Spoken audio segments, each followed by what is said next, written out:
The custodian of the two holy mosques, Saudi King Salman bin Abdulaziz, has sent a message to Sheikh Khalifa bin Zayed Al Nahyan, President of the United Arab Emirates, inviting him to attend the 41st session of the Supreme Council of the Gulf Cooperation Council (GCC), which will be held in Riyadh on January 5, 2021.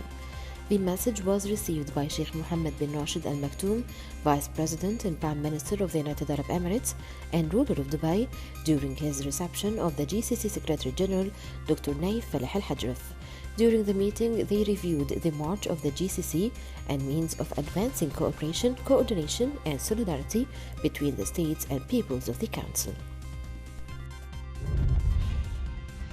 The Palestinian authorities have drawn the attention of the UN Security Council (UNSC) toward Israel's continued settlement building on the Palestinian land.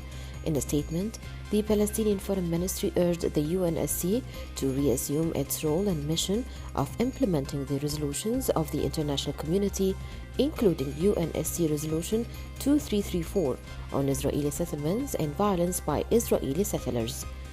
The ministry said in the statement that the spike in Israeli settler violence witnessed over the last week not only aims at terrorizing the defenseless Palestinian communities in the occupied West Bank, but also aims at more theft of Palestinian land for the benefit of the colonial Israeli settlement outposts.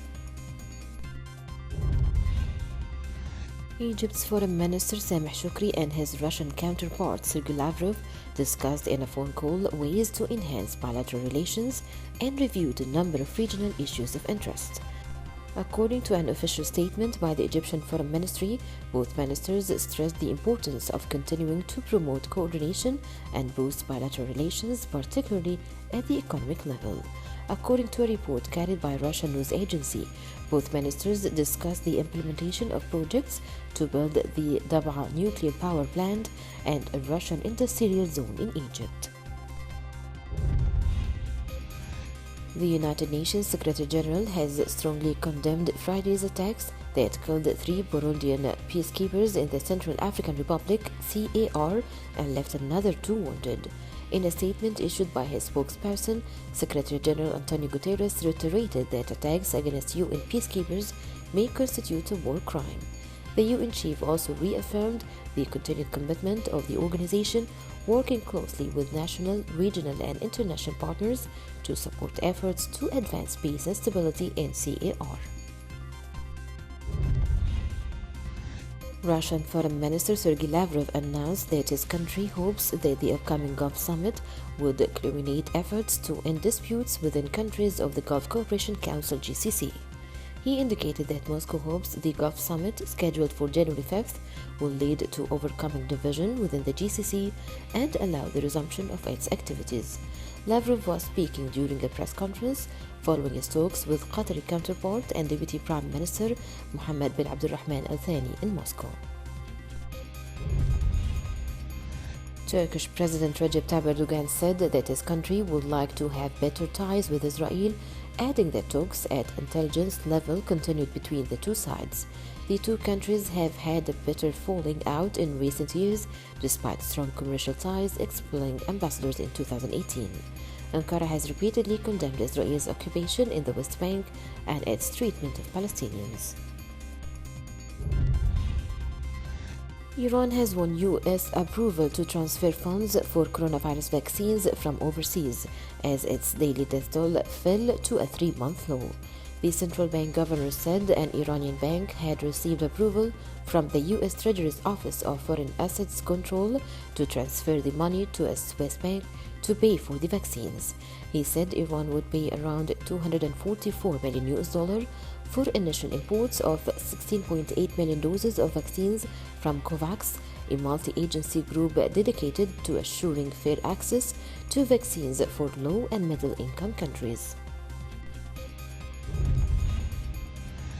A bitter backing President-elect Joe Biden's plan to return to the Iran nuclear deal without any new conditions has garnered 150 signatures from House Democrats. In their letter, the Democrats accused the Trump administration of failing to contain Iran's destabilizing activities, which has in turn increased the threat of conflict erupting in the region. The lawmakers stressed that rejoining the nuclear deal would provide the required international support to exert pressure on Tehran. Turkey's health minister said all passengers coming into the country will have to provide proof of negative tests for coronavirus carried out within 72 hours of their arrival. The health minister said passengers who fail to provide a negative polymerase chain reaction, which is PCR test result, will not be allowed to board planes to Turkey. He also said passengers flying in from Britain, South Africa and Denmark will be subject to quarantine upon arrival, in addition to a negative test result at the time of departure. Christmas has been greeted with enthusiasm by Muslim worshippers in Athens after the modern Greek capital's first official mosque, forced to close only days after its inauguration in November, was told it could reopen for the holiday. Relaxation of a national lockdown to enable Greek Orthodox faithful to attend Mass on Christmas Day means the mosque will also be able to operate. Demands for a Muslim house of prayer date back almost 200 years following the withdrawal of Ottoman forces from the city and the early days of the newly independent Greek state. Egyptian security forces have thwarted 90 terrorist attacks over 2020 through launching preemptive operations. According to a statement from the Egyptian Ministry of Interior, the banned terrorist group of the Outlaw Brotherhood Party has received the strongest blow by arresting its acting guide Mahmoud Izzat, continuing that such a blow resulted in arresting more members of the banned group. Egypt succeeded in reducing the rates of violence and terrorist operations by 95% in 2020 compared to 85% in the past. Egypt's Prime Minister Mustafa Madbouli issued a decree to form and organize the board of directors of the Grand Egyptian Museum, headed by the Minister of Tourism and Antiquities. Egypt's Grand Egyptian Museum is ensuring the safety of all employees and providing them with support when dealing with the global pandemic. The contents over museum directives on how to overcome the COVID-19 pandemic that will also serve as a strong foundation for workers dealing with future outbreaks. More than 1,300 households have been urged by police to evacuate their homes due to the risk of flooding in parts of Bedfordshire as large swathes of the UK brace themselves for Storm Bella. Torrential rain has brought widespread flooding to the country, with people having to be rescued from vehicles and others evacuated from their homes. The arrival of Storm Bella on Boxing Day will bring further downpours and winds of up to 70 miles per hour in exposed coastal locations. Curfews, quarantines, and even border closings complicated Christmas celebrations for countless people around the globe, but ingenuity, determination, and imagination helped keep the day special for many.